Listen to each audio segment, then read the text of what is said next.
Oh, shit! What the hell?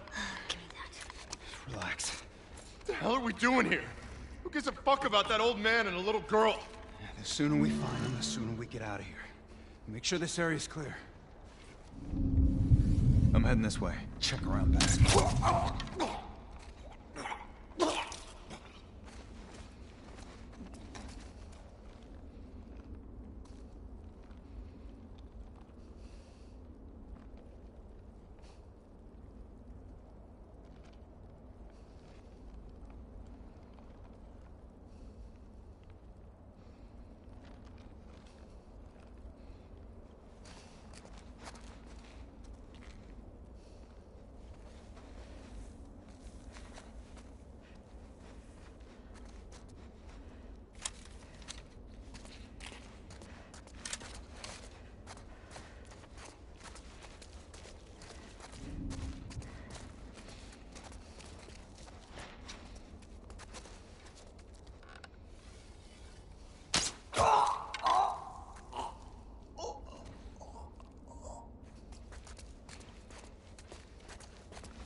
This is fucking bad.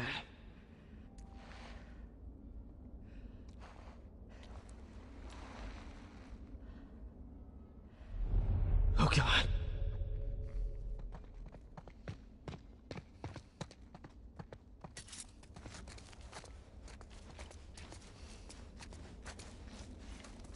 Oh, fuck no.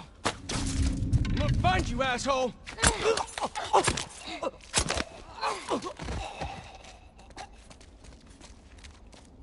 All right. I'm coming to get you, Joel. These guys want to fight? I'll fucking give them one. I'm gonna get to him, stitch him up, and then I'm gonna get the hell out of here.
Which way?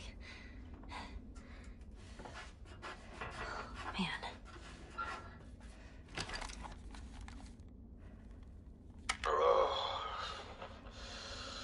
It's fucking freezing in here.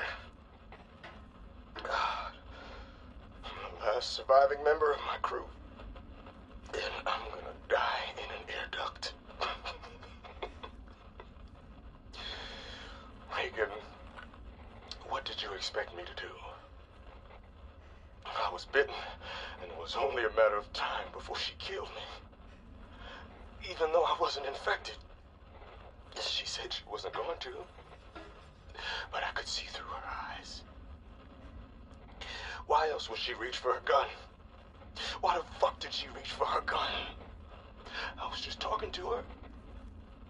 If she wasn't lying, I wouldn't have to hit.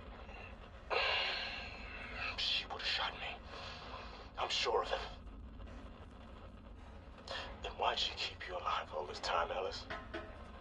Huh? It doesn't matter. I shot her. I ran away. I fought and escaped those fucking things, and in the process, the sutures on my goddamn stump ripped open. I'm bleeding to death, and I can't sew it back up. Not with one arm. I can't make the fucking knot. Regan.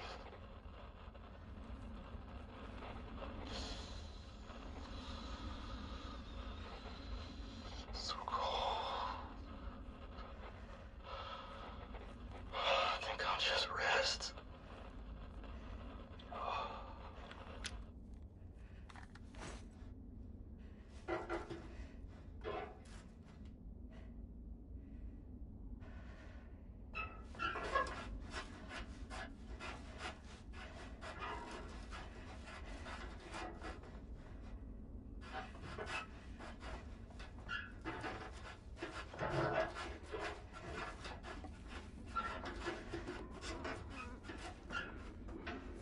Checking here. Oh, fuck these guys.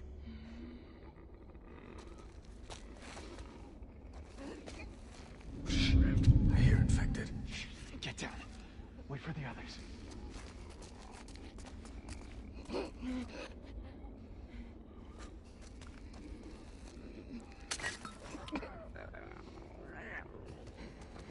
Thank God. There you go.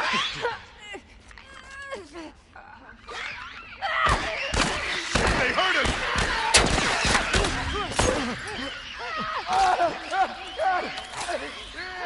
God!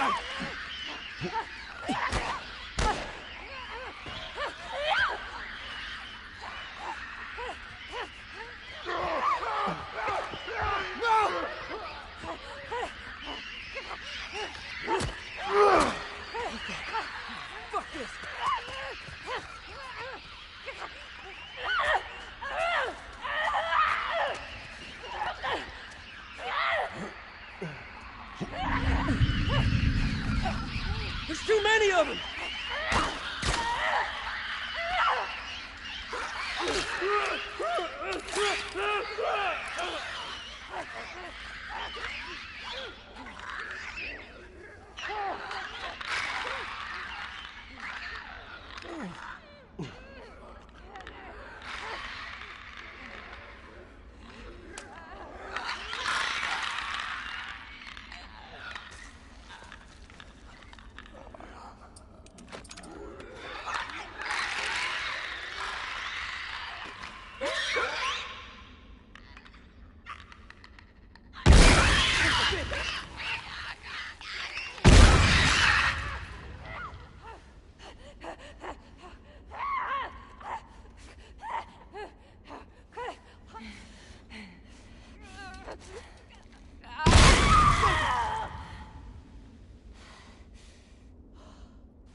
So close.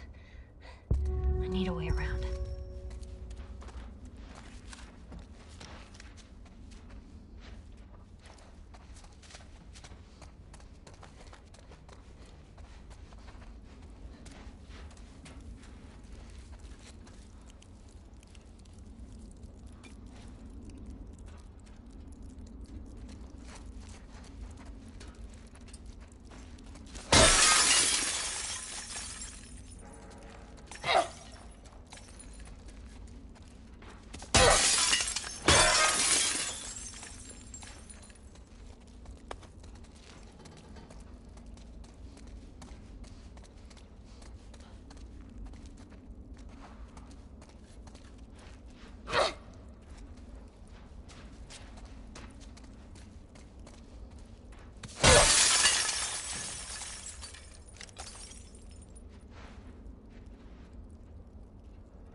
Okay.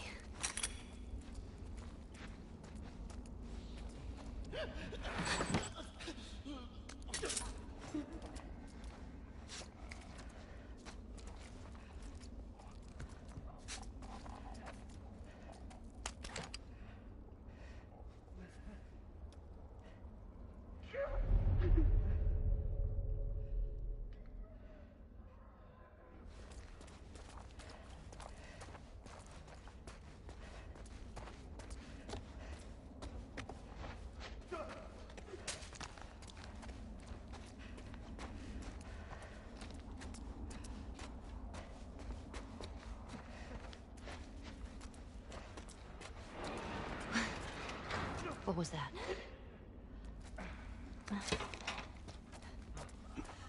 Hey, what'd you guys find outside? Not a damn thing.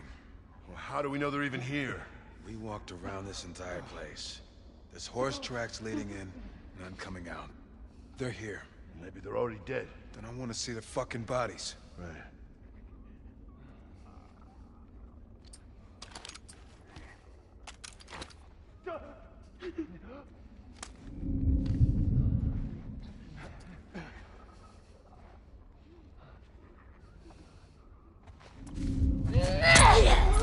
He's over here!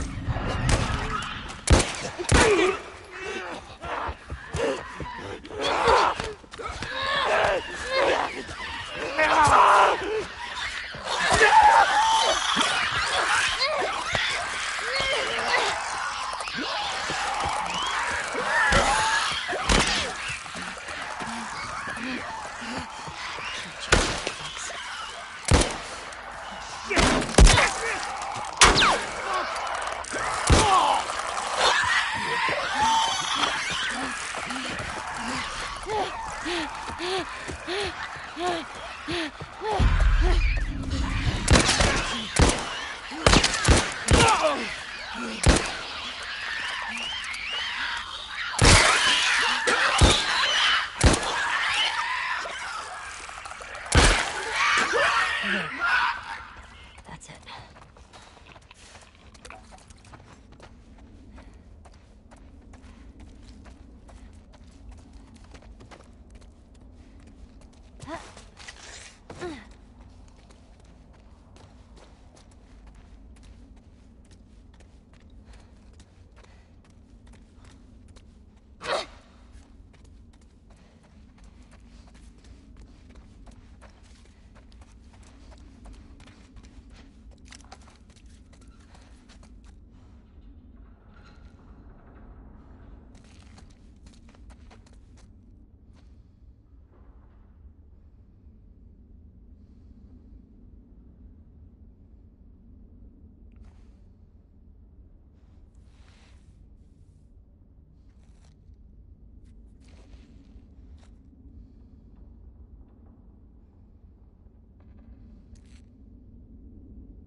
hear the fucking horse behind you. Help me get this open. Yeah, we'll get the door. Just keep searching. I don't want to get ambushed.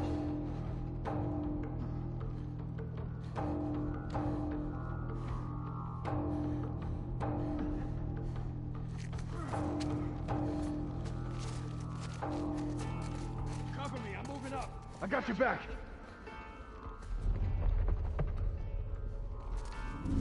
Is she over there?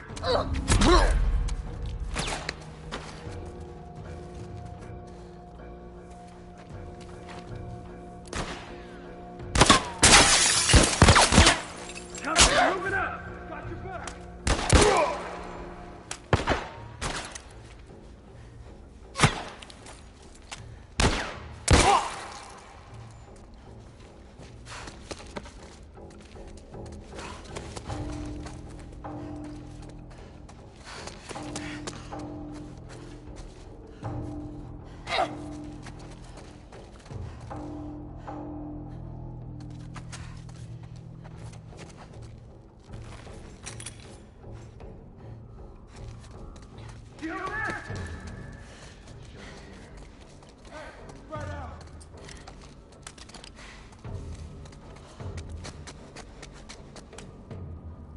That kid and find me. Here she is!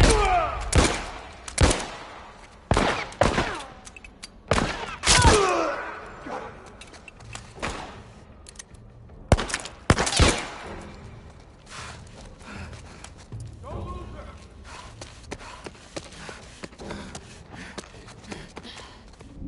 It's over here!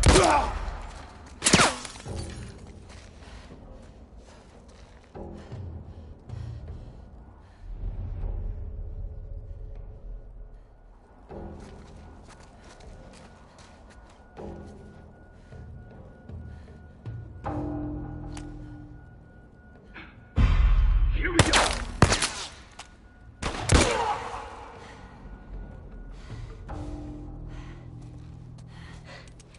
That's that.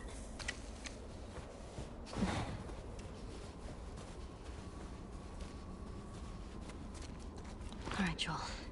Let's get this. Oh! Down there, by the door! Got her pinned down! Go finish her! Fuck you! Fine. You want to do this? Watch my back. Let's do this.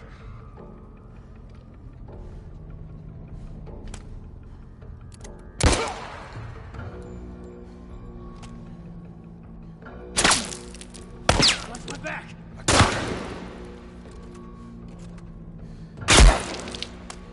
Oh, you're gonna pay for that!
That's it. If anyone's alive, don't even think about surprising me! You'll end up like your friends, you hear me? Yeah? Yeah.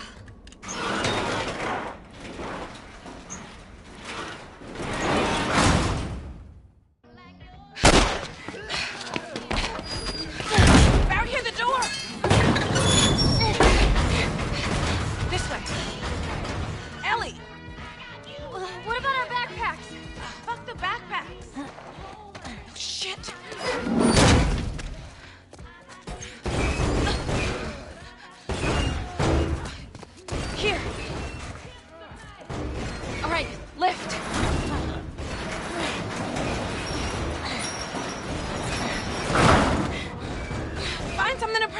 I'll hold it. Hurry!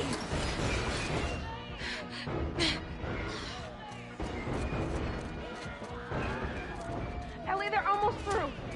Ellie!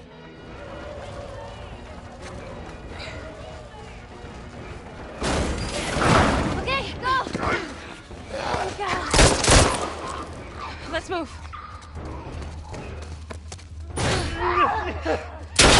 Through here.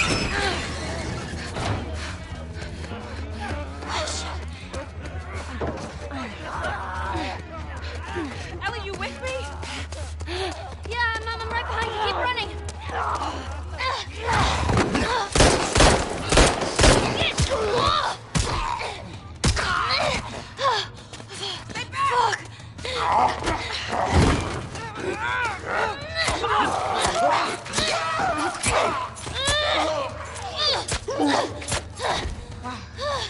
All right. Up the stairs. The scaffolding? That's our way out.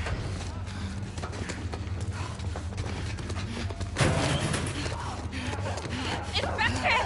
Oh, they're behind us too. This way.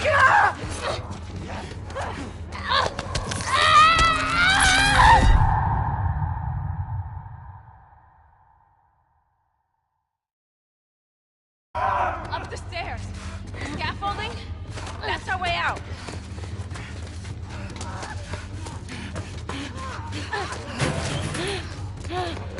Infected! Oh, they're behind us too. This way.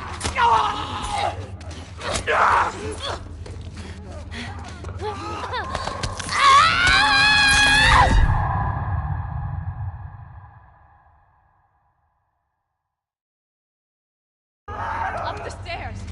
Scaffolding? That's our way out.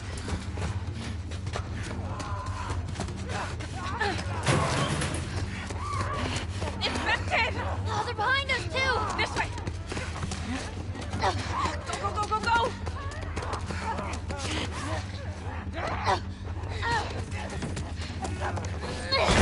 Ellie! I'm good. Just keep going. There's an open window! Run! We're almost out!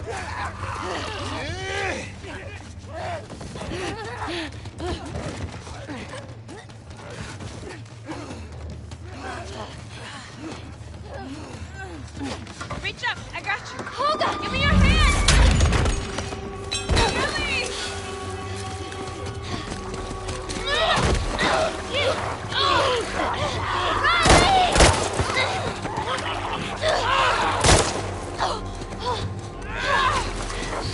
Quickly! Get up!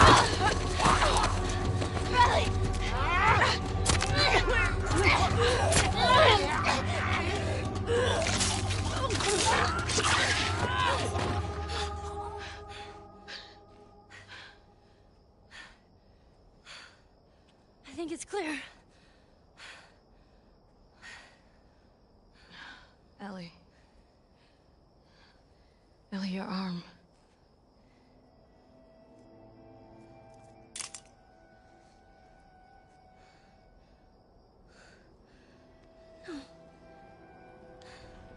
No.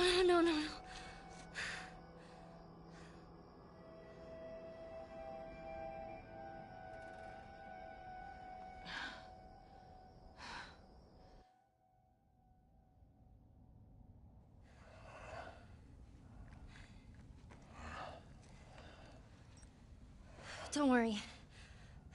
I've done this before. I'm kind of an expert. Ish. Just stay calm. Stay calm.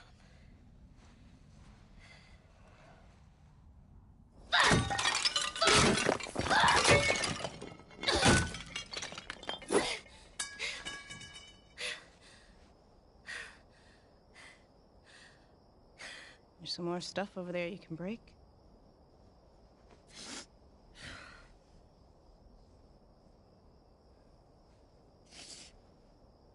What are we gonna do? The way I see it, we got two options. Option one.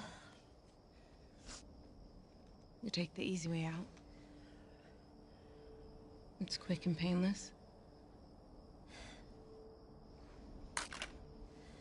I'm not a fan of option 1.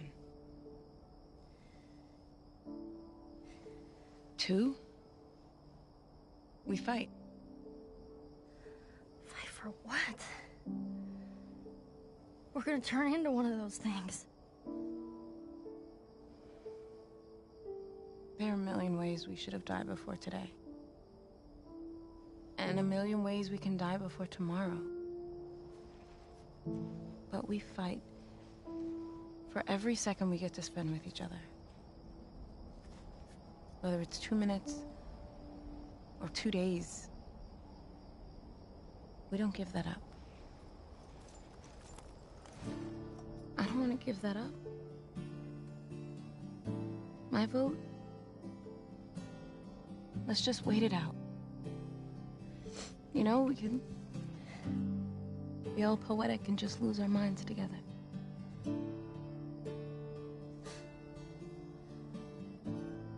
What's option 3? Sorry.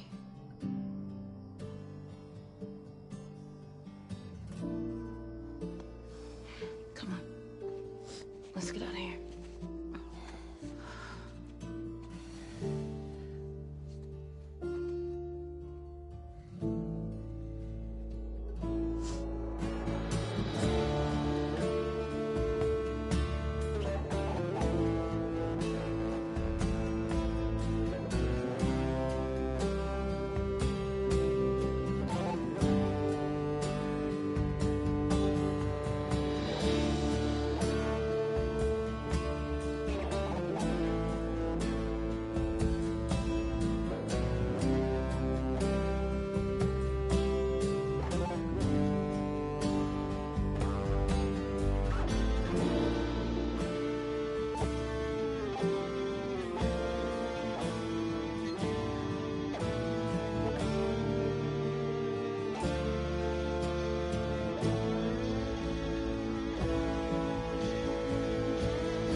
Yeah, making the new IP is, how can I put it? It's just don't do it.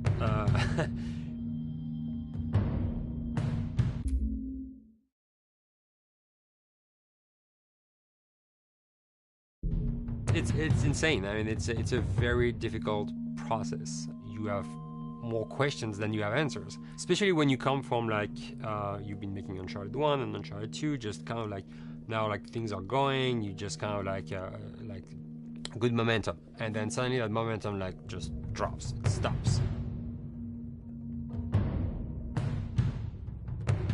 It's a very challenging process to create a new IP, and you're gonna fail over and over again, but that's what it takes. New IPs are really hard. They're hard because you don't know what's fun yet. You're building new tech, new AI, establishing new characters, new art, all this. You don't get that controller in your hand for like 6 months to a year. You don't know what it is yet. I remember like ages ago coming on the project and what are the infected gonna do? Like, what are they gonna do? They're gonna behave like this. I'm like, okay, we're like trying to imagine what's gonna happen. Fast forward like 4 months, they don't do that at all because it didn't work, right? It's hard mode, right? Like it's game development on expert. There's a big thing about making a game, right? Which is a game has to be fun. You get your first build where everything's working. You got player mechanics. You can walk around the world. You can shoot. You can melee attack people. You've got the AI in there. They're very intelligent, very difficult. And it's totally not fun because they snuck up behind you and murdered you in a second, and there was no way to figure out what was going on. We're making a game, by the way. Hey, James.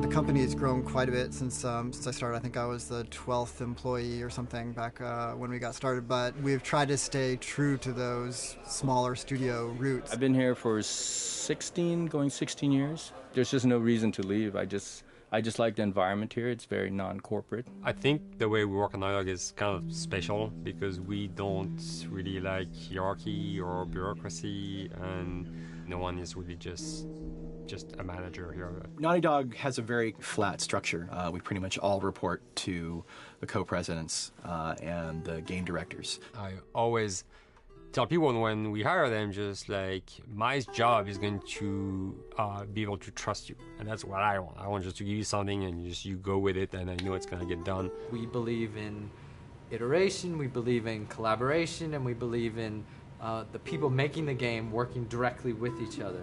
When we have designers and artists, animators all mixed up, anybody that's working on the same tasks, the same characters, the same areas, put them next to each other so they can communicate a lot better. We don't have a lot of meetings because if you need something to get done, you just walk over and you talk, and then you go back to your desk and you finish it up.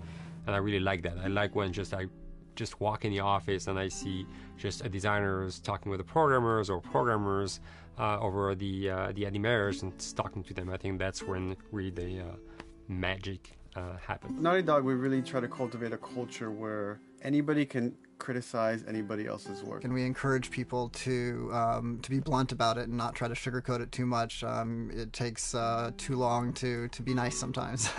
It's not personal. It's based on more like how can we make a better game. We want everybody to have a voice. We want to cut out all the bullshit if we can, making sure that people are making decisions not based on ego, but what is going to benefit the game. When you see that people trust your opinion and that they value it, it's such a great feeling. You really feel like you're working as a team on a collaborative effort. We want to sort of remember where we came from and you know why we were successful then, and try to continue that success now. We make games. That's what we like to do.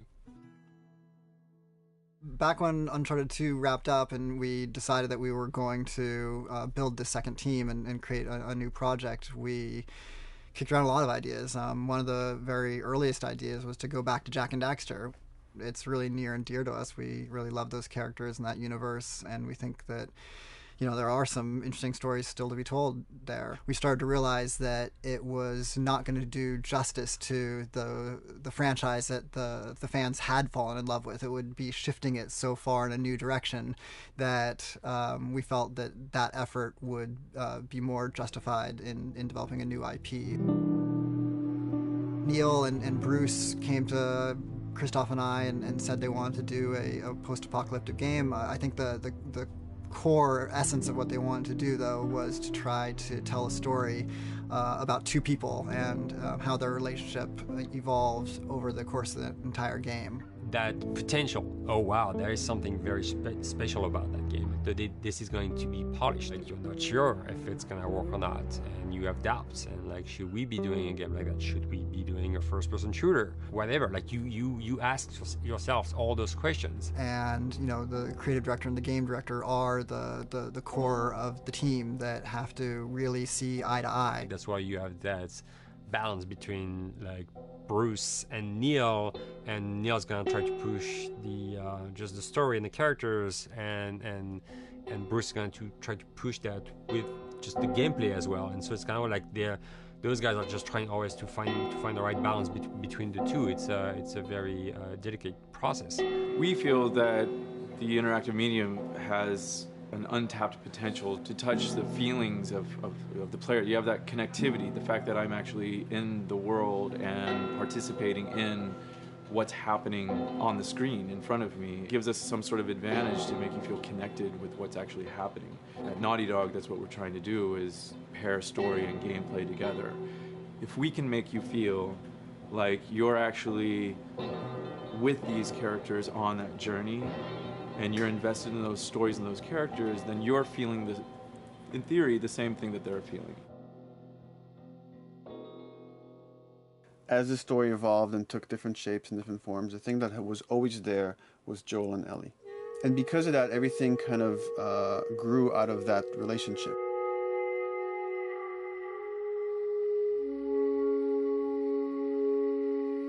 We've seen kind of that role of the anti-hero change, especially over the last 3 to 5 years, to where before it was like, you know, the thick-neck mercenary kind of guy.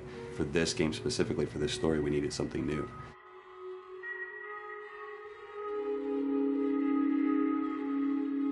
The reason we didn't want to make Ellie Joel's daughter from the get-go is because it wouldn't have anywhere to go. Of course, at that point, he'd be willing to do anything for his daughter, because that is what a dad would do for his daughter. If they didn't even know each other at the beginning of the story, then we start from scratch. It's almost like the player has the same relationship to Ellie as Joel does. And we could take our time to build that relationship between these characters, and if we do it right, then the player will be feeling that same growth that Joel does, and we're kind of mirroring that emotional relationship between the two.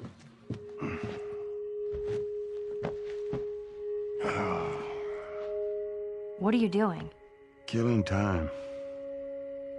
Well, what am I supposed to do? I am sure you will figure that out.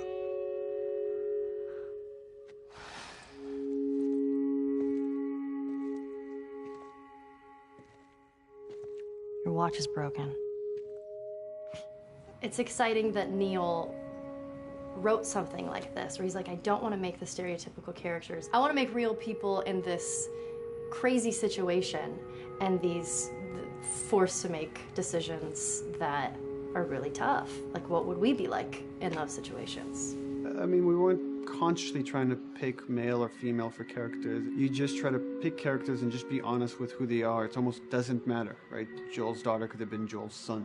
Ellie could have been a boy, and Joel might have been Tess. You could have swapped those roles, and I think the story would have still worked. The focus on female strength, it's so unique. You get to see what's so powerful about a woman through all of these female characters, which makes this game wonderful and unique. There's a crew of Fireflies that'll meet you at the Capitol building. That's not exactly close. You're capable. You hand her off, come back, the weapons are yours. Double what Robert sold me. Speaking of which, where are they? Back in our camp. We're not smuggling shit until I see them. I want Joel to watch over her. Whoa, I don't think that's the best Ellie. idea. Him? How do you know them? I do think having a strong female character, especially like Ellie, is so rare in video games. And as a gamer, and more specifically a female gamer, it's frustrating to me because I'll see sort of the stereotypical female character where she's amazingly beautiful and huge boobs, and she's there to be either the love interest or just because they're like, well, we need to throw a chick in here. We've seen the strong woman or we've seen the weak woman. We haven't necessarily seen the empowered woman from this kind of standpoint. And there's that beautiful scene where Joel finds her inside the house and she's reading through this girl's journal going, is this really what they used to worry about? What shirt do I wear and what boy am I going to go out with? You know, and to be met with those first world problems that we deal with every day and go, how trivial is all of this? I think it's going to resonate a lot, not just with, you know, a female audience, but with a male audience as well. The thing that was intriguing to me after the fact is knowing that we're kind of creating a female action hero in a way, and this is her origin story with Ellie. To sort of be such a strong female character that is completely normal looking, regular t-shirt and jeans, and she's 14 and she is still a total badass, is really exciting to be a part of that. There's so few non-sexualized women in video games, especially in the main role, that we were kind of proud that we were creating one. It's very complex, and without the players knowing it, she becomes the protagonist by the end of the story. And that's why she's in the front of the box, and that's why we've been promoting the two of them together so much. Who's there? It is a dual protagonist game, and yeah, I guess I get nervous to think about it in that way.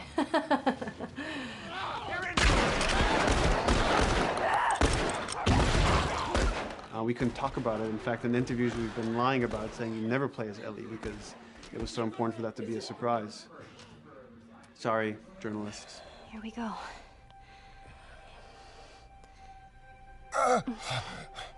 Sorry. Hold on. That's it. The tone of the game was set pretty early on that we knew that we wanted to make a really grounded story. We knew that we wanted to make the player feel the sense of tension and dread and go through the same emotional roller coaster that Joel and Ellie were going through. One of the things we kind of struggled with is to say, well, if we want to really ground this world and make it so like realistic, maybe we shouldn't have anything that could be perceived as a monster.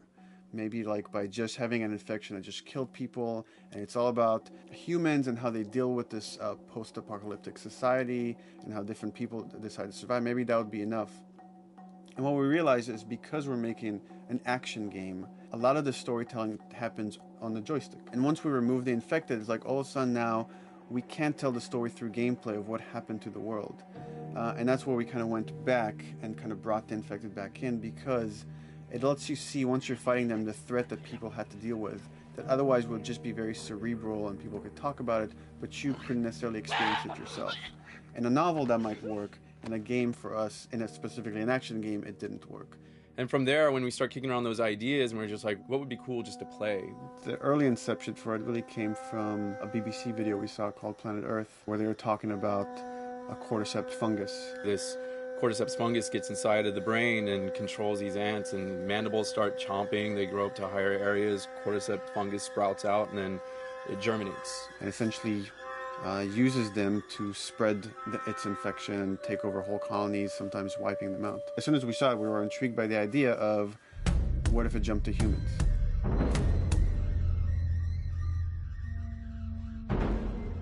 So what would happen? How would people react? What would happen to society? As we're trying to develop the look of the infected, we went through so many different iterations, some that looked really alien and subhuman, some that looked just essentially like zombies, and we couldn't find like an original place for them. But one of our artists just did this kind of photo mashup where he took a bunch of images of diseases or images of fungal overgrowth, and he kind of mashed it all together and he threw it on this person. It was a very iterative process, making sure that the fungus felt properly integrated, like it was part of the body, growing out of the body. And not just fungus growing on the head, but it's tearing the face apart, cleft down the middle, this gaping maw of a mouth with the crooked teeth. And it's in great agony as its humanity and its brain is still somewhat functioning. Maybe you still have some human cognitive abilities or thought process back here. This isn't some decaying corpse on the ground. This is a living thing that's going to be coming after you in the world. The fungus is always the focal point. So you can see from a distance, oh, this guy's infected. I can tell straight away. In fungus, they have these beautiful saturated colors, and we really like that conscious of this something so horrific that it's going to like stop at nothing. It's relentless force of death, and yet elements of it are beautiful. It's not just about gore. It's not just about everything about it being scary, because to us it's actually scarier when things on it are somewhat benign or somewhat beautiful. It was evident that we were onto something that was quite a bit different and something that we hadn't really seen before, which was eerily human but very disturbing. And it seemed so creepy and so unique that right away we gravitated towards it, and it's like, this is our base infected. Everything should kind of come out of this look.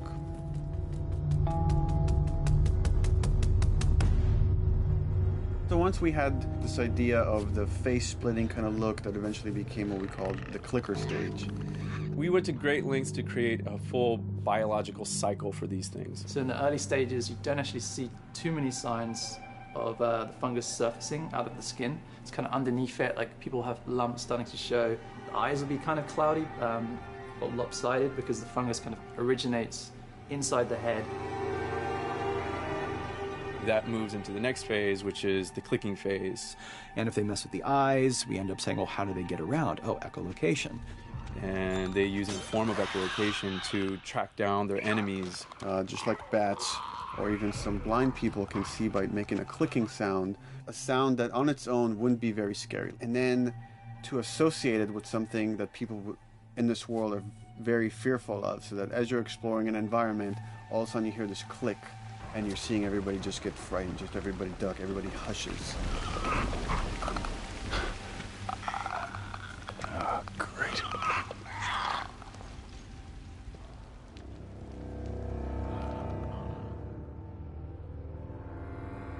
The bloater is the most severe of the stages.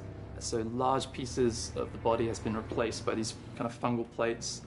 The fungus completely takes over the body and blooms. They're kind of covered in things that have been growing on them. Things like moss and like little life on life kind of.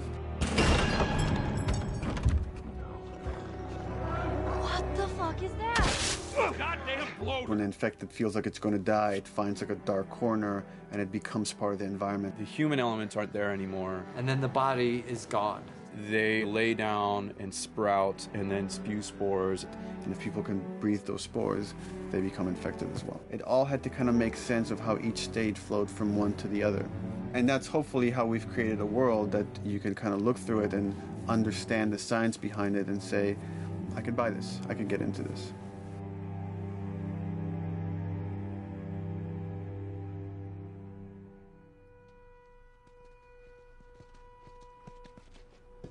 Mandatory evacuation. Evacuate to where? What do you think? Quarantine zone. See, some places got a heads up before the infection showed up. Most didn't. Over the course of Joel and Ellie's journey through this game across America, you find all these different societies, all these different enclaves, and you get to see how do they deal with the infected. Without the manifestation of this infection, you can't have these people making those interesting choices.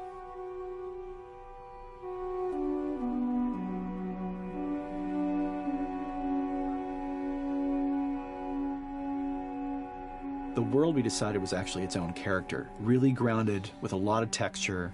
What happens, after 20 years of the fall of man, when no one's taking care of anything? This book called The World Without Us describes in detail how much fighting on a day-to-day basis we have to do to keep nature back.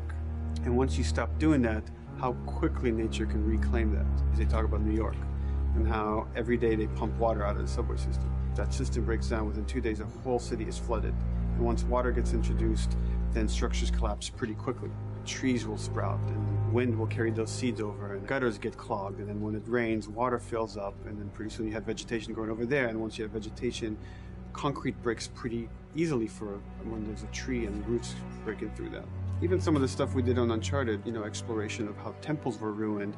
What if you took those ideas and put them in Pittsburgh or Boston? And obviously right when that happened, you can imagine that being pretty terrible to look at. But you think about 20 years later, and with rainwater filling up those sinkholes and then those becoming like little marshes with lily pads in them. We had this wonderful piece of concept art we developed really early on, and there are all of these wild animals that have escaped from a zoo and over the past 20 years have bred, and now they have herds roaming these cities. And that's something that tells you that life goes on and this world is worth saving.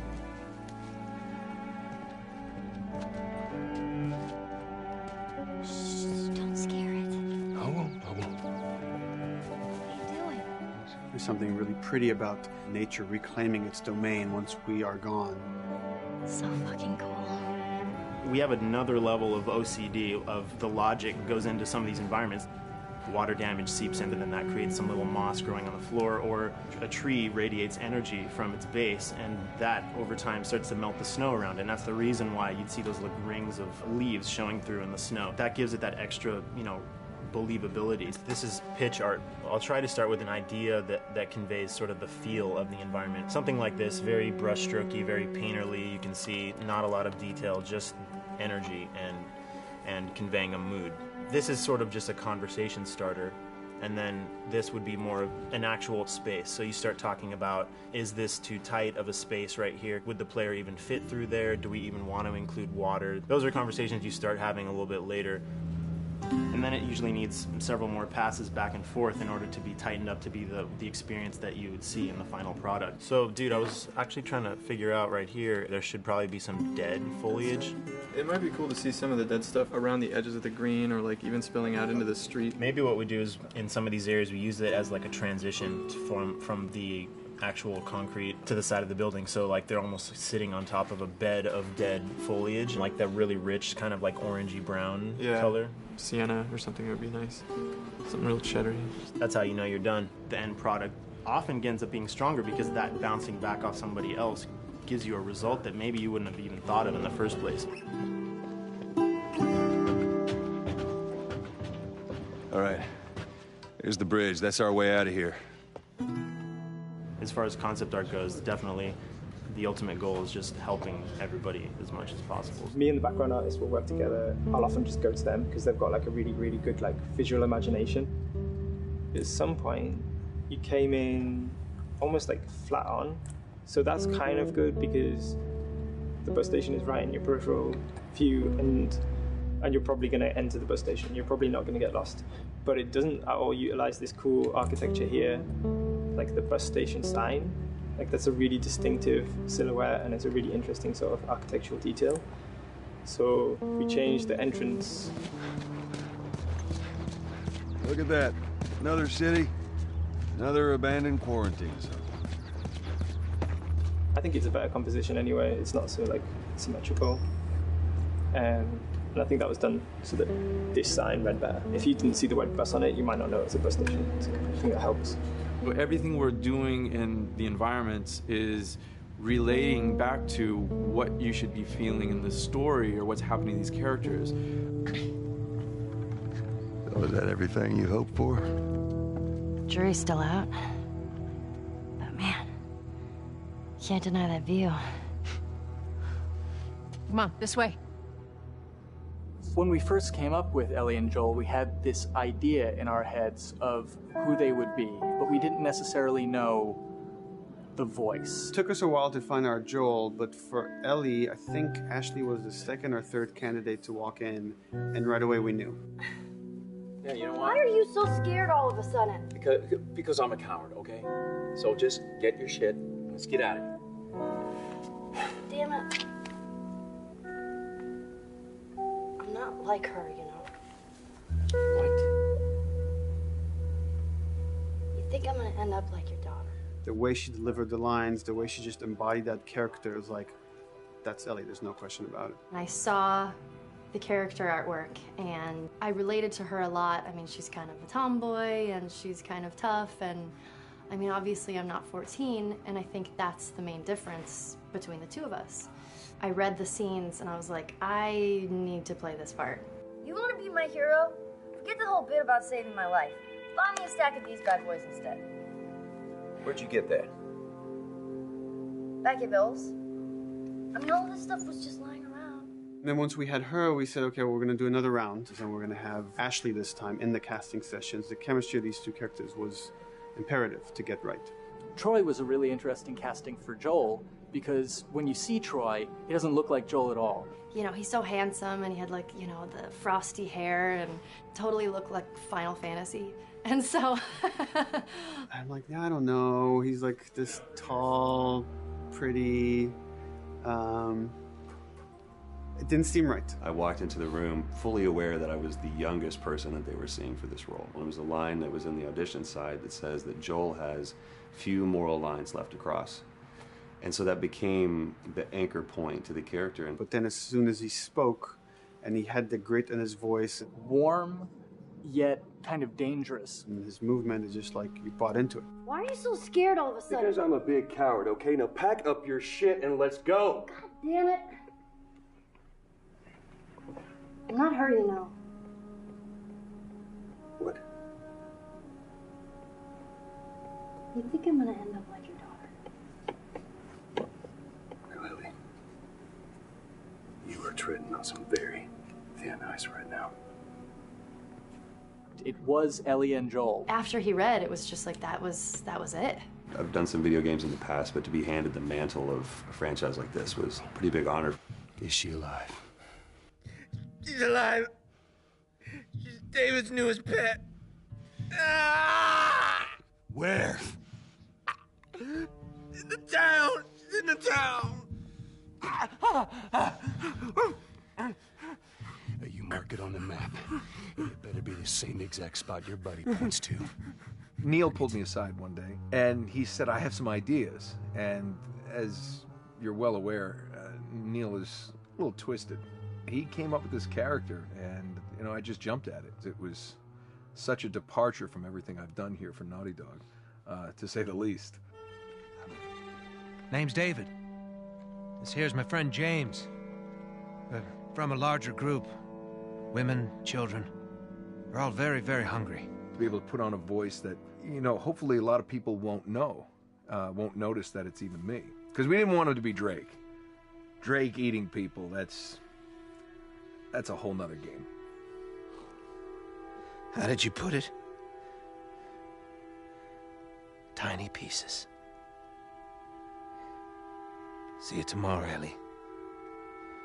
You know, certain voices that I can do wouldn't fit the David's artwork, but he showed me the art, and I said maybe it's something like this, where everything's, you know, it's very quiet, and just, you know, he's not really sure, and the voice can break a little. And he just looked and goes, yeah, that's it. So I'd love to tell you, we hashed it over and we talked. No, it just, I looked at the picture and I tried something. He said, yeah.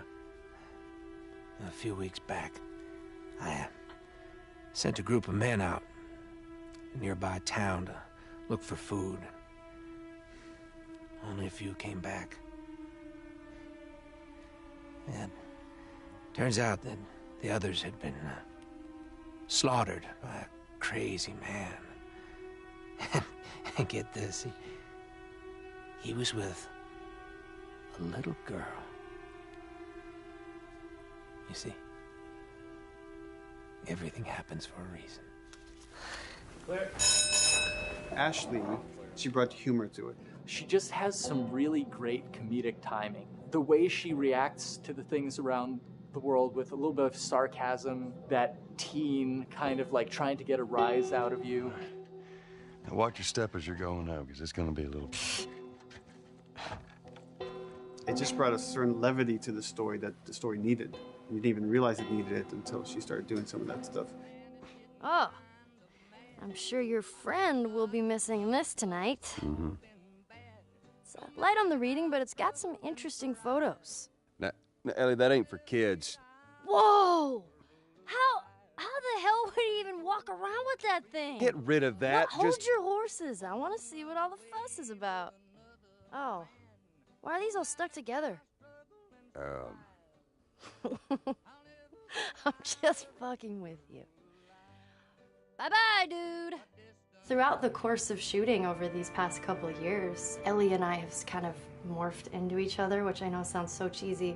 Neil always asks, he's like, well, what would you do in this situation? I think the most important thing that Ashley brought is a sense of capability to Ellie's character that wasn't there in the beginning. The very first thing we shot involved her being pulled out of a car and attacked, and Joel was supposed to go save her. It was written that Ellie sort of was just kind of watching on the side, just waiting till he was done, and I was a little frustrated because I was like, well, if this were real life, I would do something. We did a couple takes, and at some point she walked up to me and she said, I feel like I'd hit him.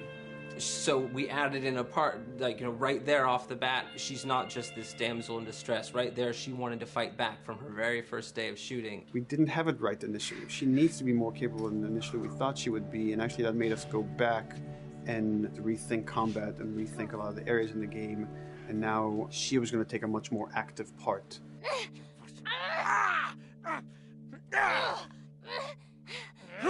Anything that requires, a lot of body movement, we do with the actors on the mocap stage. And we try as much as possible to use our actual principal actors, use their body motion as well as their voice. We capture it all at once there on the stage. Having the actors perform as well as being recorded at the same time was imperative to get an accurate performance. Because every time you split up the performance in any way, you lose some of that magic where they did a gesture or they delivered the line a certain way. And those things have to be in sync, or there's just something subconscious that's like off-putting about the performance when you don't do it that way. You are treading on some mighty thin ice here. I'm sorry about your daughter, Joel, but I have lost people too. You have no idea what loss is. Everyone I have cared for has either died or left me. Everyone fucking except for you. So don't tell me that I would be safer with someone else, because the truth is I would just be more scared. It gives you the most authentic, most realistic performance, because you're actually there, not just making your own choices, but making your own choices based on the other people that are involved in that scene. So you get this truly natural approach to things, and it shows up. It's like theater in the round. You can do anything from any angle, and the smallest, most subtle thing we'll be able to pick up. There's no place to hide. So you have to be as prepared as possible, because you have no idea which moments they're going to use. There are these little improv moments and, little nuances that you get that probably isn't scripted, that just comes out of play, while they're performing. That mistake that is just blossomed into a really good idea. Did we improv on The Last of Us? Yes. Yes, we did. Doing this was a whole lot like being 5 playing in the backyard with a stick, and this is my machine gun, and and a pine cone is my hand grenade. It's all your imagination. I'm doing the exact same shit that I did 45 years ago. I just get paid for it now. We square. We're square. And get the fuck out of my town. I don't do a lot of voiceover work, so for me it was nice to be able to work off of your other actors. I can't imagine it working any other way. I'd never done mocap before. I didn't know what to expect. The suits were crazy. Yeah, the suit gave me wedgies.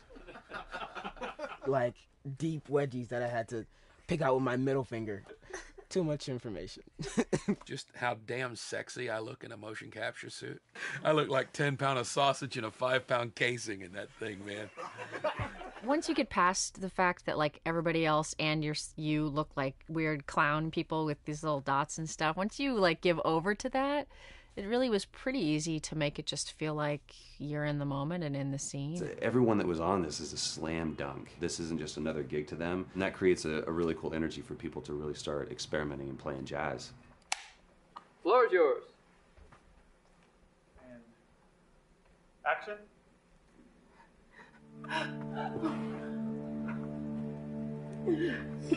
Hey! Oh, let her go! Don't worry, this is fixable. But I can't come with you.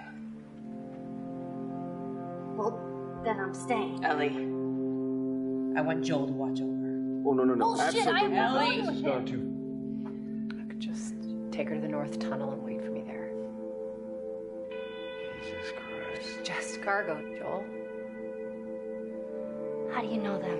You know, we craft the scene out until it has a good feel, and then we pass it off to animation to clean it up. Real life motions don't necessarily always translate into gameplay. There's something that's usually missing, so we have to, maybe enhance the gesture or enhance the shoulder movements or a breath that you want to be able to feel, but you don't really see it, so you can't really feel it unless you see it. Is everything all right? Yeah, everything's fine.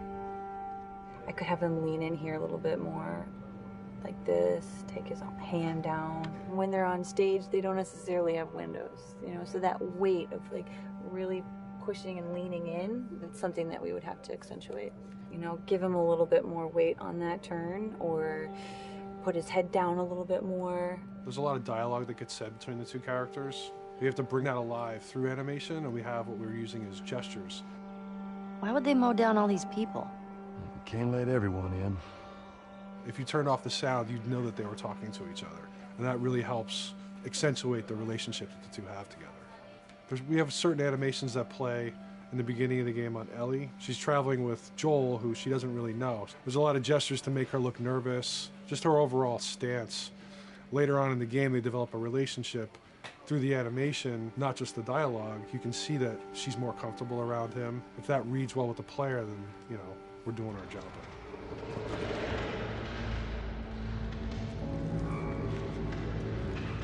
We want her to look scared. When she gets a gun, we want her to look scared of the gun. So if she's gonna aim, she wouldn't be like super trained aim. She would be more like some scared. But at the same time, it needs to look cool and feel cool to the player that plays. It's really just these little tiny details that we're doing, and it's coming across. It's working out well. We don't do facial capture. We don't track eye movements on stage. It's just the motion capture data. Everything that you see on the faces is hand keyed. As you can see, this is all of her mocap data. And so when I'm doing something like this, I go back and forth to the performance that she was giving, and I watch just this section over and over and over again. So this is our default face, where I can make everything super extreme and make her all squinty and angry, turn her frown down. I can open her mouth, stick her tongue out. It's listen, watch. Okay, where's her mouth at this point? Like, is it open? Is she making like a grimace? About Tess, I don't even know. Here's how this thing's gonna play out. You don't bring up Tess. Ever. Matter of fact, we just keep our histories to ourselves. We shoot all of it to just get the body motion, and then we'll do a second pass with the cameras. The scene's playing back on an overhead projector, but it's also playing back on a monitor that's attached to my rig. Sean and I would go to the stage and motion capture the camera, filming the scene, and so he would get a whole wide shot, a whole close-up for the whole scene. You can change your lenses, you can use your standard 35, 85, 50s, whatever, all that sort of live-action camera cinematography, you can apply it on stage. We make sure to go back in and add flaws. We keep the confinements of the room, so the camera can't go past a certain wall, because then we have this cheated perspective. If the cameraman bumps into the wall, we keep it. Missing focus hits when you're pulling focus, going too close to a character and reframing, those little moments in there, kind of keeps it very cinema verite. If everything was too perfect, you wouldn't be able to put your finger on it, but you'd be able to feel it. It would just feel off. It's very much about grounding it, despite having the option to do whatever we want. Being able to place the cameras anywhere we want after the motion capture gives us both advantages and disadvantages. The biggest advantage is it means that we just have to nail the best performances we can get, and the luxury is that we can always swap it. The 3D world gives you limitless opportunities with cameras and movements, exposures, all that stuff. Most of these cameras are sort of set up like real world cameras. So we have lens, we have f-stop that will create the depth of field. We have aperture to set our film back and all that stuff. A master, and then I have my close-ups, my over the shoulders, sort of just like a live action production. Let's go to camera 30 at the 23.458. Then I get that kind of weird, bend across his back. The closer I bring the camera, the more bend I get, which is doesn't look right. It looks less cinematic than if I do that, which flattens the whole thing. And I'm trying to also catch Ellie.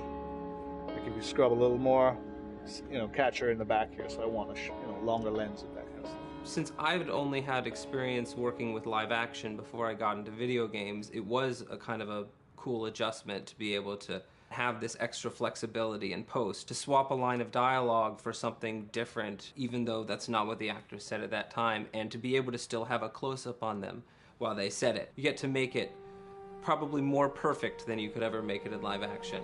How far are we gonna take As far as it needs to go. Where was this lab of theirs? Because our actors are both the voice and their body, they get to play, they get to try things, they get to work with our director to kind of come up with new ideas, or even our director will have a new idea on the spot that wasn't there in the script, but realizing when he sees it, oh, well, this would actually be better, this might feel better. And those changes all just happen organically there on the set. He could even lead straight into his thing. He's like, no shit, yep, Ty, we wanted to do that, so we rented 2 Harleys and drove cross country. Keep it pretty succinct, like we got the bikes, rode them cross country. Cool. It's shocking to me that this is Neil's first time directing. There was a specific tone and a specific approach that Neil and Bruce wanted to take with this. It just came down to there's nobody who knows the story better than you, and then there's nobody that knows these characters better than you. Why don't you just do this? He and I actually had a conversation about it. He says, I think I'm going to try this myself, and I'm not sure. Neil was fantastic. The floor is yours. Okay, so remember, you've been running away from this turret-mounted truck. If you come to this dead end, you're going to look up and see a potential way out. And action. Check it out.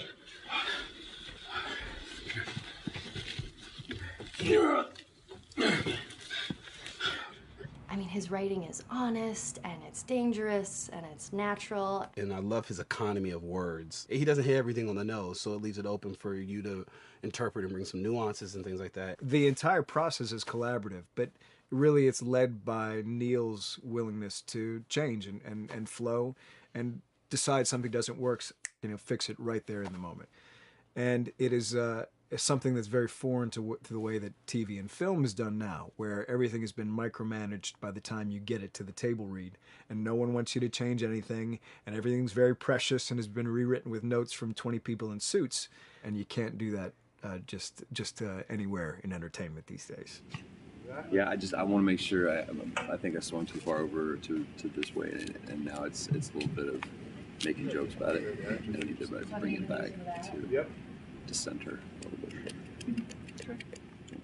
There's one scene in the game where we see Joel not as a ruthless survivor, but as a father. I knew from the very beginning that he was going to lose his daughter, and I just told Neil, I was like, when that day comes for us to shoot that, I need a heads up. About a week before, he said, it's time, we're going to do that scene. I was like, okay, because I knew that I was going to have to go to this place that you don't really want to go to as an actor. You want to find some aspect of reality that you can empathetically draw from, Troy and I were both kind of just like walking around for a while and just kind of getting into the zone, and well, my grandpa died when I was 8.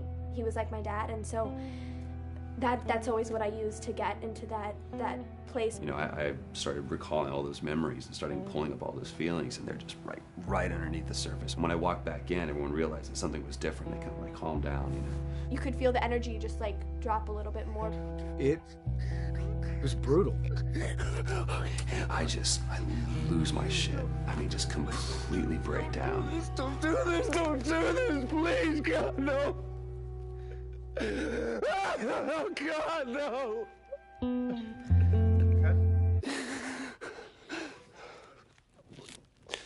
The soundstage was deathly still. It was the first take, and I felt really good about it. And it's like Neil said, okay, let's do it again. And so you do it again, and automatically you feel like you're manufacturing because you're trying to go back to that place, and you're in that actor nightmare of trying to get back to that reality. And we go through it again in 5th and 6th and 7th take, and I'm just exhausted. I'm crying between takes, and I'm looking at Neil going, this is really, really hard. And finally, after the 8th or 9th take, he said, all right, I think we got it. I was like, oh, thank God. And I went outside, and I was just jacked up for the rest of the day. Just a wreck emotionally. But we got it. Then 2 weeks later, he calls me. And he says, so we need to reshoot a scene. I'm like, cool, what scene are we doing? And he just looks at me. I said, dude, don't do this to me. And you can either at that moment throw your hands up in the air and say, fuck this, and walk away. Or you can say, okay, this is an opportunity to get it more right. I'm like, okay, all right. If you don't think you got it, I'm going to show you that you got it. We've got it in the can. And so we go through it again, and it just feels fake, feels artificial. And Neil goes, go through it again. We start doing it again. And I'm getting madder and madder with each take. And finally, about the fourth take, Neil comes over to me, and I love him so much. He goes, so I'm picking up on some resistance. I was like, you're damn right you're picking up on some resistance. We've got this in the can already, and we're just wasting our time, and we're wasting all this effort and energy. And then he started talking me through the scene. And he was like, what I need you to do is I need you to just strip yourself of all these ideas, and I need you to hit this beat, and this beat, and this beat, and this beat, which just makes it sound so mechanical, and it's such an emotional scene.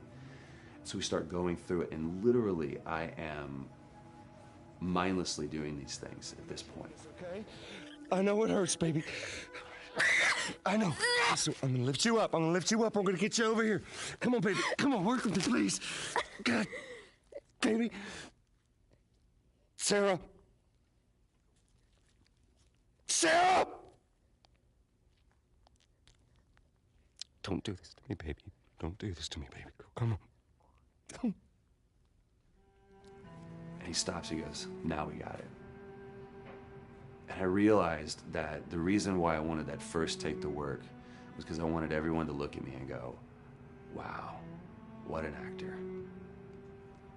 And that's not what the scene needed.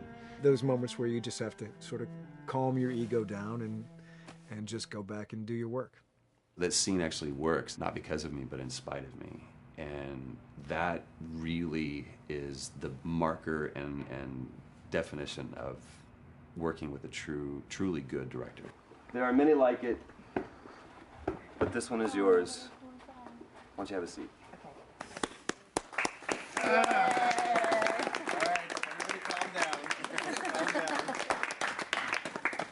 Thanks, guys. The director's chair. Working on the project, we knew we wanted to have a pretty minimalist soundtrack. And we had a folder where we just throw music in there. Looked at the folder one day and we saw, we have a lot of stuff here from Gustavo Santaolalla. We're looking for a composer. What if we reached out to him? Oh, no. Sarah. Move your hands, baby. I know, baby, I know. Listen, baby, I know this one. You're gonna be okay, baby. Stay with me. I want to pick you up. I know, baby. I know it hurts. Come on, baby. Please. I know, baby. I know. Sarah. Baby.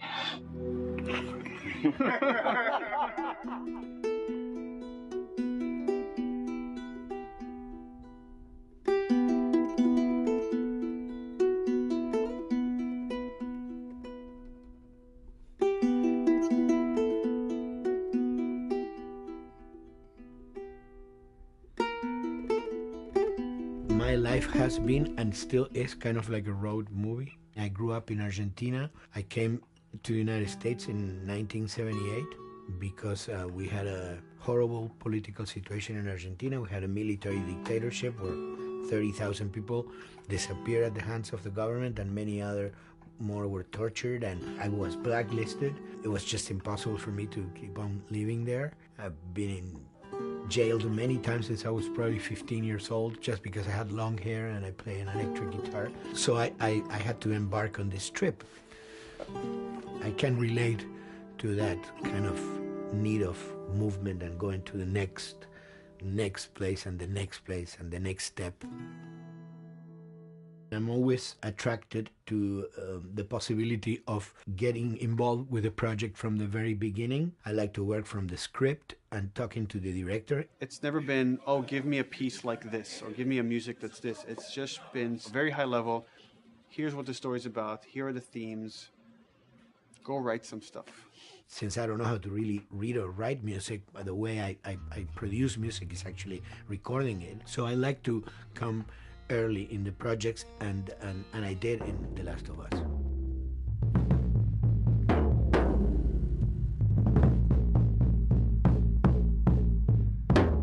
one thing that was fantastic from the very, very beginning was the freedom I had to try and to do whatever I felt could work, you know?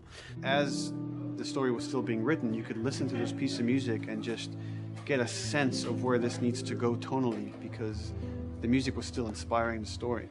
So that was the great thing of having the music written so far in advance. And at the beginning, I mean, I was going really out with some things, and sometimes some of those things were the ones that they liked the most, you know?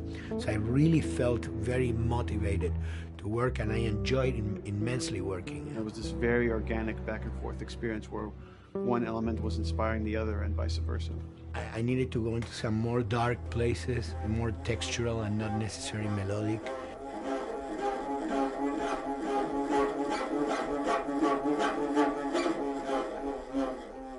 I'm always trying to sort of push myself into playing instruments that I don't know how to play. There's an element of danger and innocence. Lennon once said, you know, give me a tuba and I will be able to do I'm an artist. I should be able to do something. I like to put myself in that situation.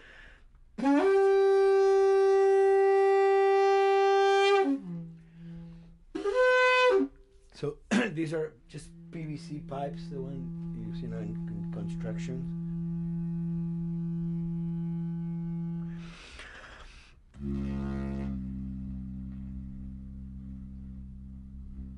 Or instruments that I know, kind of twist them. From the concept of the prepared piano, you know, I mean, I've worked with prepared guitar to stick things into the guitar and things like that.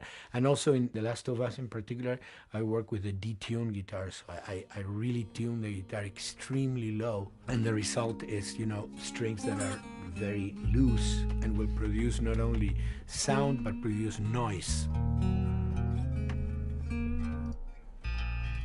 Because I believe, you know, every environment has its own sound. We have in our, you know, small studio, we have actually the possibility to record almost anywhere, including the bathroom, and we have done some fabulous recording, especially in the kitchen. When you score to picture, which is something that I don't do, then you know what you're going to expect. But when you provide people with music, like I've done in all the films that I've done, and then you see it, how the director decided to use that, you know, in what particular way he uses it or where they edit it. It's always fascinating to me. I watch a scene and I'm going, you know, it's fantastic how they use this piece. I would have never, of all the music that I've done, probably I would have never used this piece there, but it works, you know, great. So I like that feeling of collaboration.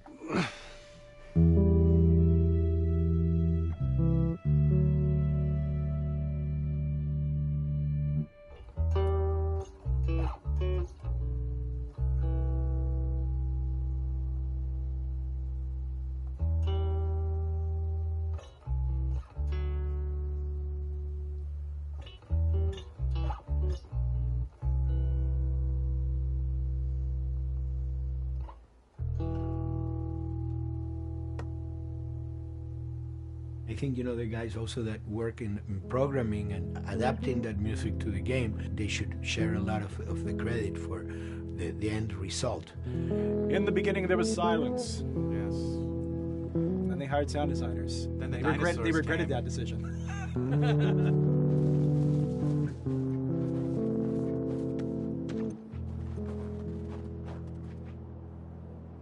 Hold it steady.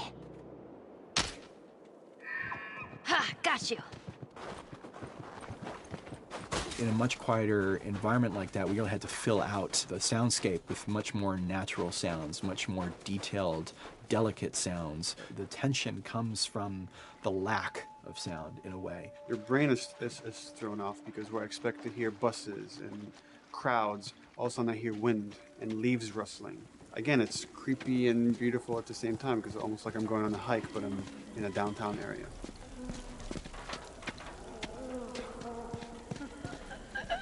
Get up over this truck. Let's see what we can find. To Neil, I mean, we were going through the iterations, so he just did not want, like, yells and screeches and what he called, like, you know, kind of witchy qualities, Right. the cackling witch. He didn't want anything like that. It was a little bit of a head scratcher to figure out, okay, how do we make it sound human but not human? Yeah. We really did not want to use any animals. We wanted these all to be human. Derek and I basically decided to hire a couple of voice actors who did some interesting work vocally to come see if they could come up with something. And we worked with this girl, Misty Lee. She started giving us these really great screeches. And that's no process. Yeah, that's just her voice. And it started going into this little click. We also used a little bit of Phil's voice.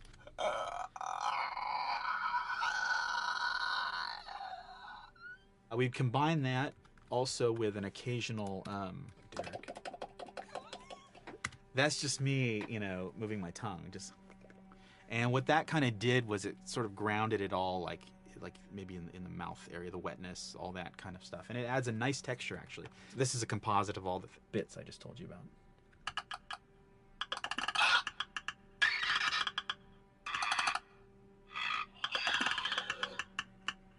Sounds like a Snapple bottle. Oh, the lid? Like the lid, yeah. That's a good idea. Fuck, where were you guys like months ago? Why did we think of that? Why did we think of that?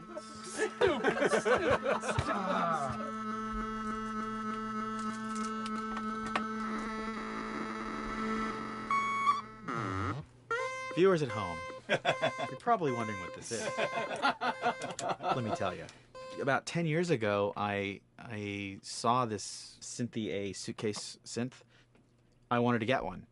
This finally arrived in January, just in time to start using. I thought, well, what can I do with this?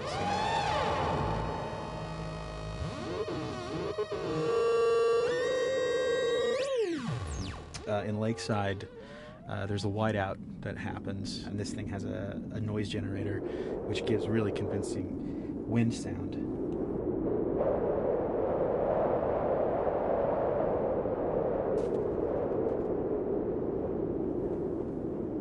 The military still has technology. There's sirens and alarms, so I wanted to try some new concepts.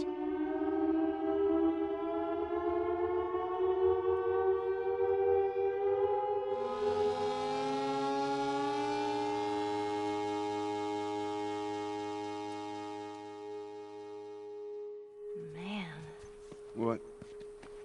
nothing. It's just... I've never seen anything like this, that's all. You mean the woods? Yeah. Never walked through the woods. It's kind of cool.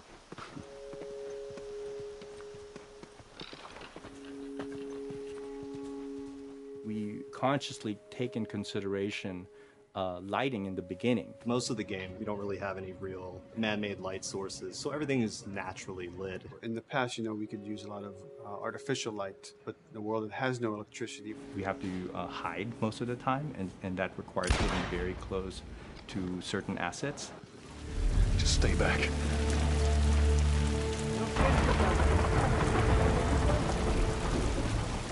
Otherwise, can't. Detail's expensive, and if you build up too much of it, you end up running into technical problems, right? Your engine slows down. When the frame rate goes down, everyone can bring up the profiling tools and see which parts of the frame actually cause the drop of the frame rate. This is the profiling tool. These are all the SPUs. Here's the GPU, and then here's the PPU. You can see, like, here's the main process, and here's all the sub-processes, and you can see, tells you, like, how many milliseconds and cycles it's taking. The programmers are whiz at modifying this stuff and realizing, oh my god, why is this thing so big? We're taking 10 milliseconds on this thing. And then that's when they come over and find somebody and hit them over the head with a club and be like, why are you doing this? I love, we put the 30 frames per second goal because that's what we shoot for. Someone nicely put the 60 frames per second goal. It's like, yeah, we're not going to hit that. Lighters usually can come up with different lighting setup that still looks great, but is less costly in terms of performance. Did you talk to the character artist about her hand?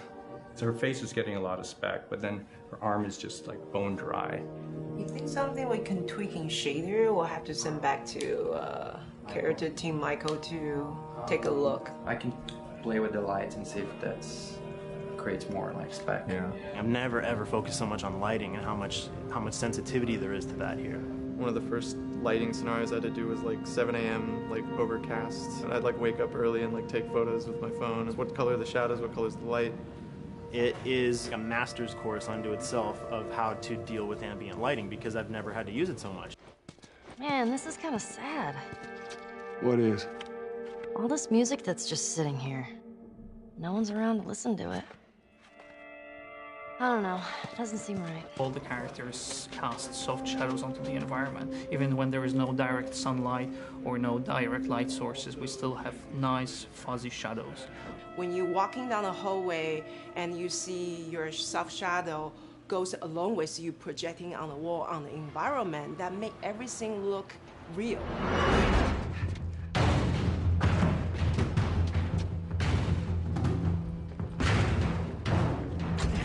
Follow me through here. Okay. The flashlight brought a whole new spin on it. So some of the environments end up being really, really dark, and you need the flashlight to get around. Give me your hand. We want to have the environment be really dark, but also at the same time have colorful surfaces that are sort of hidden, so when a flashlight hits one of those, it bounces off onto the ceiling. If you shine a light on a red wall, it will bounce the red lighting on the whole environment. And it's very difficult to do, very expensive, but we did it. Everything should have a bounce lighting. Otherwise, the world is gonna feel dry and unrealistic.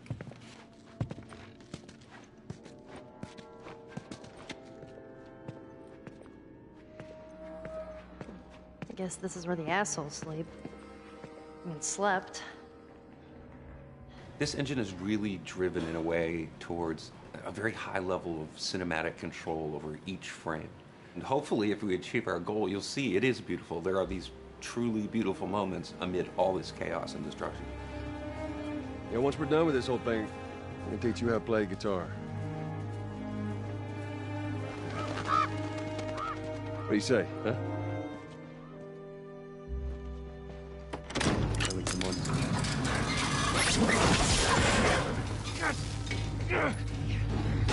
I got you. Damn it, Bill. What just happened? One of Bill's stupid traps. There, that fridge, it looks like that's a counterweight. Okay. The story really dictates sort of the arc of the overall pacing. Storytelling would always want to be subtle. They would always want to keep the world grounded in reality. But gameplay has requirements where the player needs to see this thing. The player needs to immediately know that the enemy is attacking, that this room is dangerous, that this room is a puzzle that you have to solve. What are the things that we can do on the joystick to make you feel the same way that these characters are going to feel when we get to this next pinch point in the story? There's a turn in a scene that we need these characters to take, and we need you to feel it or understand that, and that means you have to play it. Sailed! Oh, thank God. Gotta keep running. Doorway, over there. Run!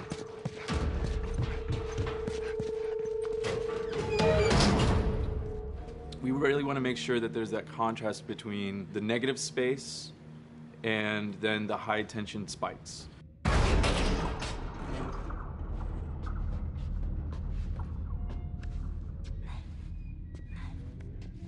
A lot of times we won't play music, or we'll play very minimal music just to let you know kind of the state, whether you're still in stealth or combat has broken out. Hearing someone's footsteps or hearing a person breathing on the other side of the door has so much tension to it.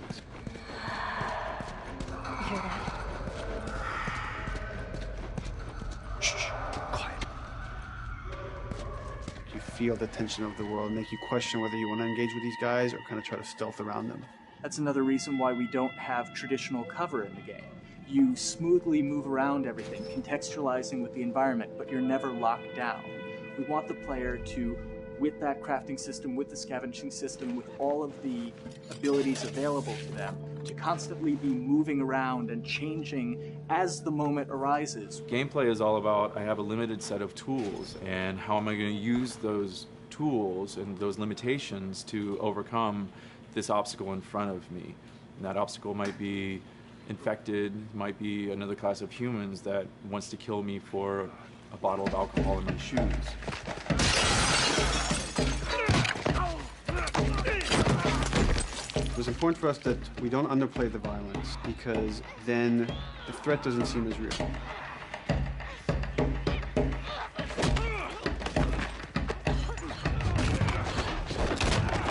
We see video games as this incredible medium to tell stories. We want to treat it as equals to books or comics or TV or movies. This is subject matter that would not be considered out of the ordinary to tell in one of those other forms of entertainment. Fucking hunters. See, this could have been us.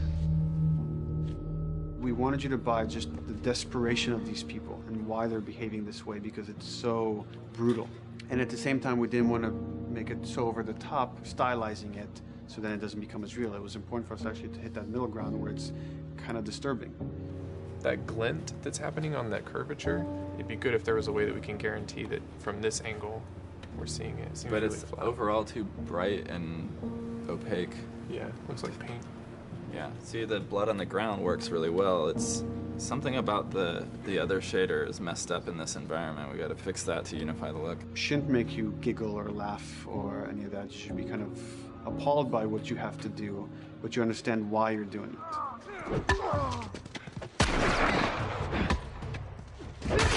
You want to feel each hit. You want to feel each concussive strike. Lives are at stake. You want a death animation to have impactful performance, not just have a guy keel over in a ragdoll.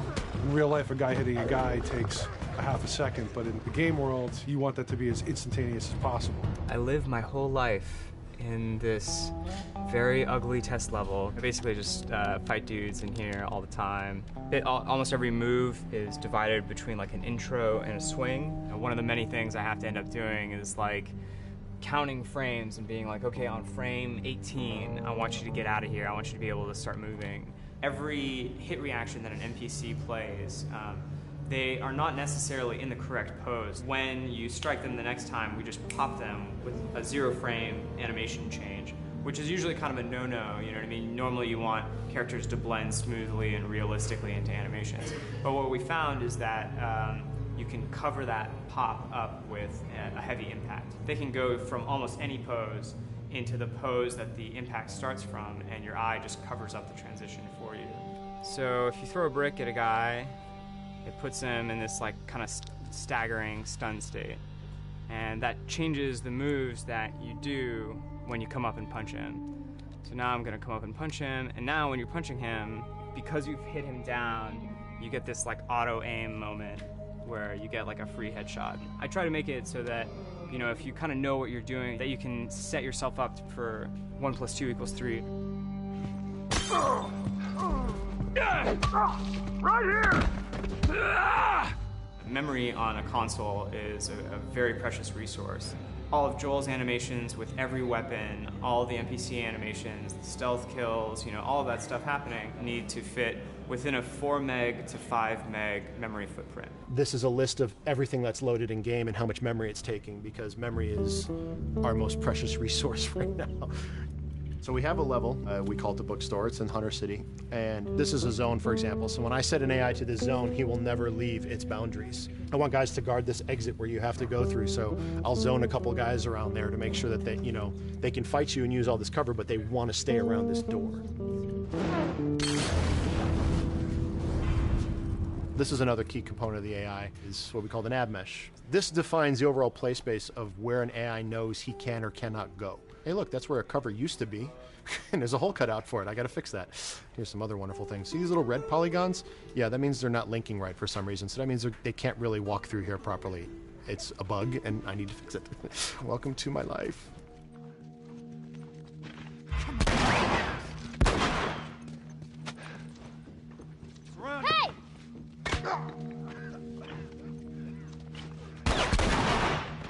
If you look at a lot of games, NPCs are usually only alive for, you know, a few seconds before the player ends up shooting them and then they're dead. We want our guys to be much more dangerous and much more threatening, which means they have to be alive for longer. They need to exist in the world for longer, which means you as the player can witness them acting out their behaviors for longer.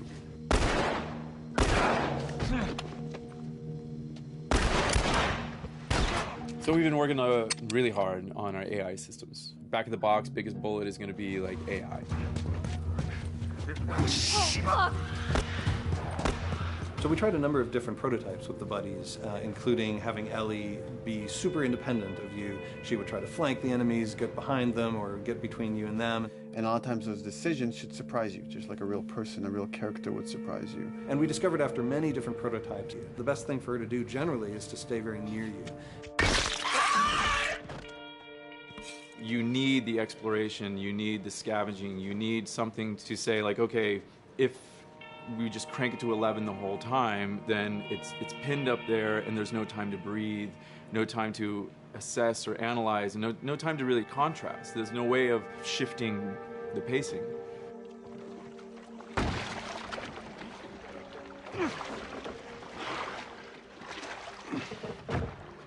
Puzzles are really weird, especially like Naughty Dog puzzles. I think they're very simple and satisfying. Most of this puzzle is strict exploration. You can see the ladder here, you can see the pallet there, you can see a clear route up to the ladder. So you're like, okay, maybe I have to get Ellie to the pallet, push the pallet over to this side, and like Ellie will climb up and lower the ladder. So that whole part is like, that's not a puzzle, that's not regarded as a puzzle, but when you feel like you've got to the solution and you're like, okay, I'm going to climb this ladder, and you climb it, it breaks off, hopefully then the player will feel a little bit stumped and they'll be like, I'm not really sure what I am meant to do now. And so this is where the puzzle starts. Hopefully at this point, like all of the elements that the player needs to solve the puzzle are very familiar to them because they've been through the previous exploration beats. They're improvising with elements that are at their disposal. That's a really sort of like strong theme throughout like The Last of Us. So, like you're a survivor, you'll take whatever tools you're given and you'll use them in like creative ways to survive.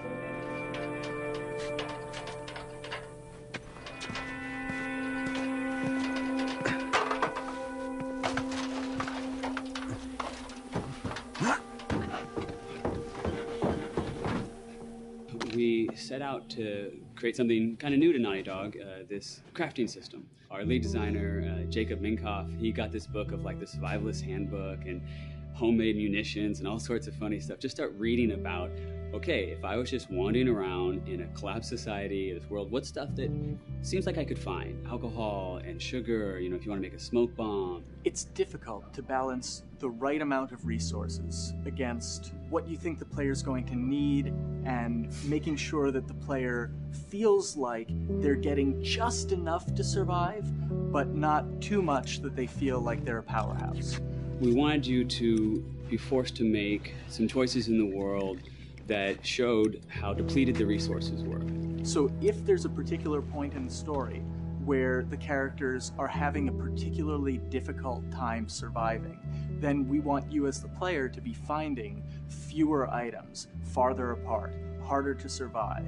We will item starve you at the same time that those characters are feeling starved and worn out. Then you expose something to them. Oh, here's a cache, and if I can just get into that cache. Oh, look, there's a wealth of things in here. God, I was so worried. My health was low. If I had run into a combat, because it's always that thing in your head, it's that Hitchcockian thing about the danger that you see is less meaningful than the danger that's in your head.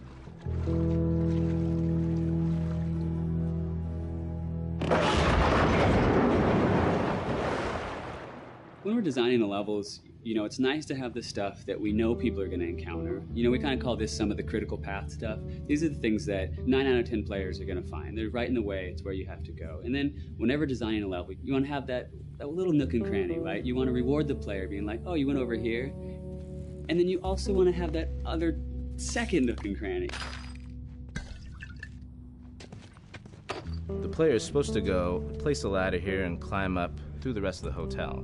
But what they can also do is shimmy across this area, and I place a really cool like upgrade kind of off the beaten path to reward players for exploring. So if they come all the way over here, they're going to get this really cool training manual It's a funny little bit of trivia. The HUD system, not the menus, not like when you hit start and stuff, but the actual HUD system where you see the reticles and stuff, was literally created for an E3 demo early in Uncharted 1, and that's been our HUD system, the foundation of our HUD system for the last 4 games. First time in Naughty Dog's history, we hired Alex. She's awesome, and she's got a really good understanding of UI and how it applies to games. The thing that I hate about any game's UI is when it pulls you out of the game for too long. No one wants to spend time in menus. Nobody loves UI, if we're being honest. Like, weapon slotting has probably gone through more iterations than any other system. The stuff that we finally ended up implementing, you press select, you get into this menu, then you D-pad left and right through the slots, and then D-pad up and down will change the weapon, and then just, you don't have to press X or anything, you just select out of it.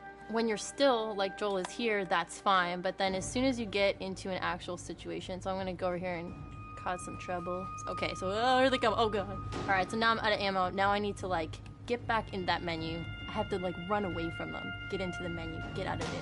And it ends up feeling like super clunky. Like again, okay, I'm out of ammo again. Get out of here. I need to take out one of my other long guns. And now Bill's in trouble. Bill's in trouble over here. And I've got to like I'm in a menu now and it's like, oh shit, whoever designed this UI is so bad. Like, what were they thinking? Bill's gonna die. In theory, it worked, but then in practice, it felt a little clunky. We wanted it to be the absolute minimum amount of button presses. You don't say to yourself, oh, I'm never gonna be able to do this in time, so I'm just going to give up. I'll die, I'll restart, let me try again. You want to always make the player feel that there is a way to survive. They can just do this fast enough. And like what's gonna go in now, if you just left, right, D-pad through this stuff, you swap out your guns, like between long gun and short gun. If you're now on this gun and you were to hold X to pick your gun. So it all happens within the same system that you're using to slot the weapons. The first iteration that I did on that was awful. It just took way too long to get in. It was just a mess. QA was so upset at me like all the time. I'm sure they hate me now because of that system.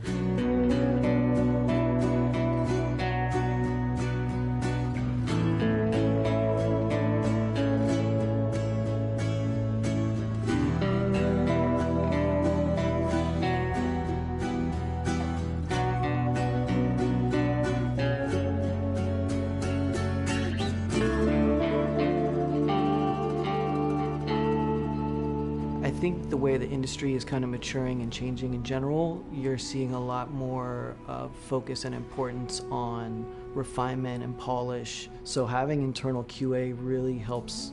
The industry is kind of changing from QA being this like tighten up the graphics on level 3 bro kind of vibe to like really being a more technical, mental, investigative job. On the publisher side, it's more reactive towards the code being delivered in a stable, controlled environment. Whereas on the developer side, especially at Naughty Dog, we are going beneath the art and the design. We're given enough weight where we can go up to somebody and be like, look, you have to fix this. Why? Come over, I'll show you. That kind of feedback, I would love to be able to say like, that was us, but it gets so diffused throughout the iteration process that you're just kind of like adding your I guess like genes into the gene pool and then just seeing what happens, you know what I mean?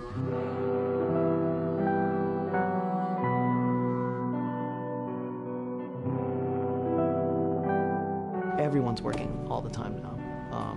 But like I tell people, like 7 weeks and then you can have tons of time off, enjoy the sun, you know? But for now it's like, this is it for everybody.